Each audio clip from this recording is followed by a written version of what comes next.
G'day mate, how you doing? You are building your portfolio to last, but the biggest threat right now isn't the stock market, it's inflation. And the one sector proven to fight it? Global infrastructure. Pipelines, toll roads, cell towers. Essential assets that let you charge higher prices. Today, we settle the debate between the three ASX giants in this space: the low-cost challenger GLIN from BlackRock, the income powerhouse IFRA from VanEck, and the veteran VBLD from Vanguard. One of these is unhedged. The other two are hedged. This one difference can add or destroy thousands from your retirement. We break down the fees, the returns, and the currency war to declare the undisputed champion. I am not a financial advisor. This is not advice. This is high-quality research for educational purposes only. Now, let's define the sector. Infrastructure means essential services. These are the defensive assets you want when everything else is volatile. They offer stable income and the ability to raise prices.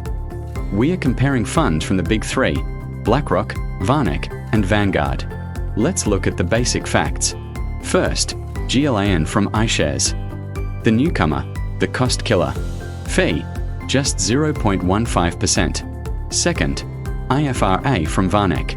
Also highly competitive. Fee, 0.2%. And third, VBLD from Vanguard. The older brother. Fee, 0.47%. Right out of the gate, VBLD is nearly 3 times the cost of GLIN. That's a massive hurdle to overcome. This is the most important distinction. GLIN and IFRA, AUD-Hedged. That means if the Aussie dollar gets absolutely crushed against the US dollar, the hedging costs negate the currency gain, isolating your return to the performance of the underlying stocks. VBLD is unhedged. If the Aussie dollar tanks, VBLD gets a massive currency boost. If the Aussie dollar soars, VBLD gets crushed. This is a deliberate choice. Do you want to bet on the Australian dollar or neutralize its effect? Hedging adds a small cost, but gives you predictable returns. All three track a variation of the FTSE Developed Core Infrastructure Index, but there are subtle differences in exposure. All will hold giants like NextEra Energy, US utilities, and major toll road companies. GLIN and IFRA tend to have a slightly purer focus on utilities, transportation, and pipelines. VBLD tracks a slightly different index, meaning it sometimes has higher weightings in certain sectors or countries, but the overall country exposure for all three is generally 60 to 70% in the US. The core difference here is not the companies, but the hedging wrapper. Now for the numbers. Note that GLIN is newer, so we won't have 5-year data, but let's compare the hedged funds to the unhedged veteran. 1-year return. IFRA is slightly ahead at around 8.44%, followed by GLIN around 8.26% and VBLD around 5.9%. 3-year return.